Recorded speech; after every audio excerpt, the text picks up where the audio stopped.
It truly will be. When?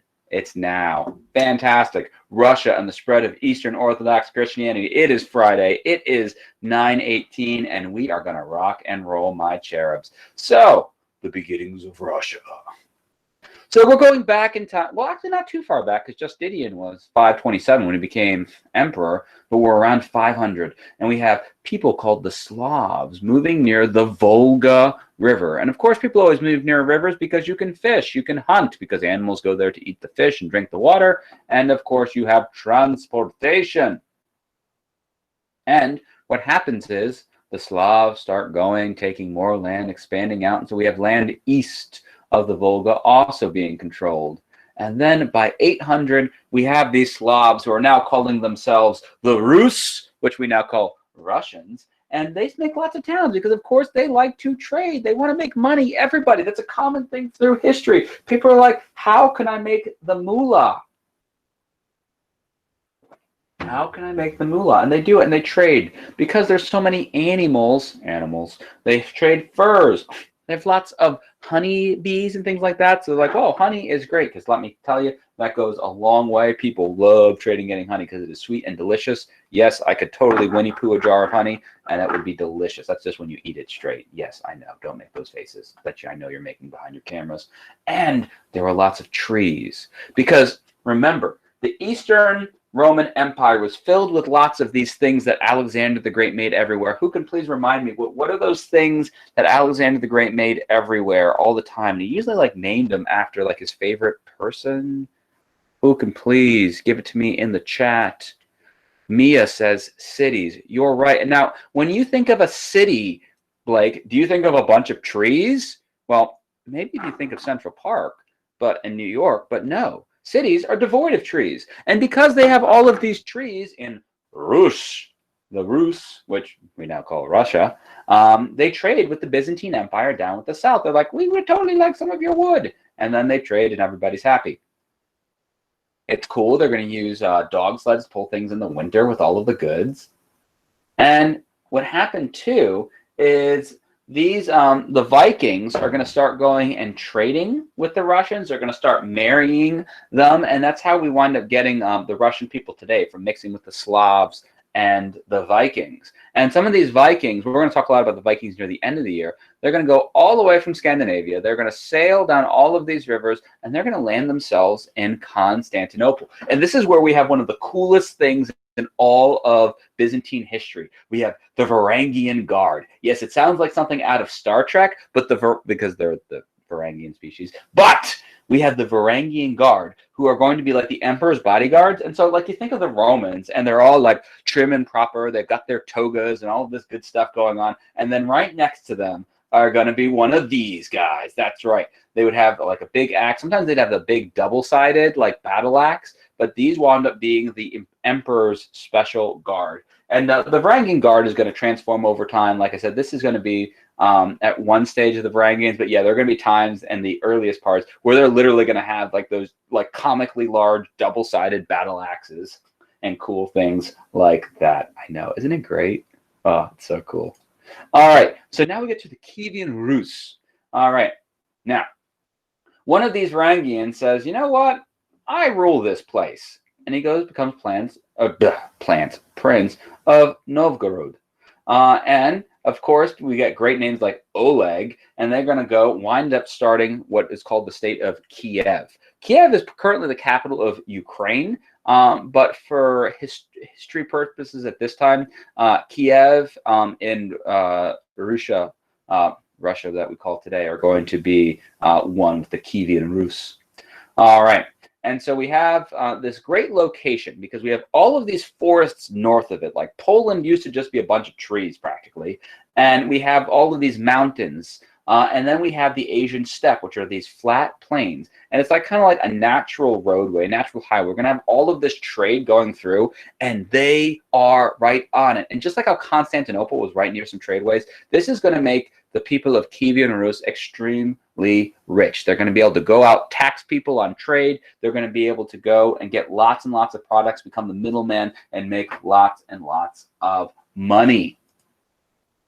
And we got these people named the Boyars. We have I'm not so concerned about this bottom spot. And to be honest, a lot of this is just background. On your quizzy poos and testy poos, if we ever get to have them again, I'm not going to be asking you specific details about this. This is more so you can understand how things happen. When we get to the Eastern Orthodox Christianity stuff, that's when you guys are really going to have to start thinking about it, okay, if that makes sense. So we get to Vladimir the First. And he is going to be a super duper important prince. And he's going to wind up conquering more land like they always do. And he's going to rule pretty authoritarian. And he is going to make an important decision. And now we're finally getting to the stuff that is going to matter for our narrative with our Byzantine Empire. Although the Varangian Guard is a pretty cool extra bonus part. He wants to bring all of the people of Russia, the Kevian Rus, together. And one of the things we're going to see time and time again, the way people get unified is through religion. So he says, guess what, people of Kiev and Rus? We are becoming Eastern Orthodox Christians. And a lot of people are like, what? Because many of these people aren't even going to be not Vladimir Putin, Vladimir the First. Vladimir is a very popular Russian name. I mean, you even get like Vladimir, I think the third was the Impaler. It might have been the fourth. I can't remember. Yes, Impaler. Don't Google it. It could be some nasty pictures. But everybody runs to Google.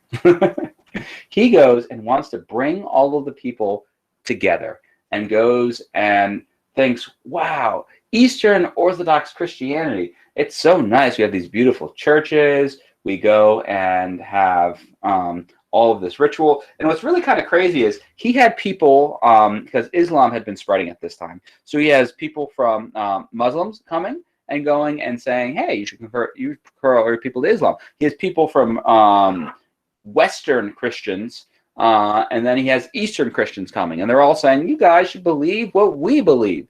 Now, the Eastern and Western Christians are very similar, but they do a little bit of things differently, which we're going to find out a lot later on next week. And he eventually decides to go with Eastern Orthodox Christianity.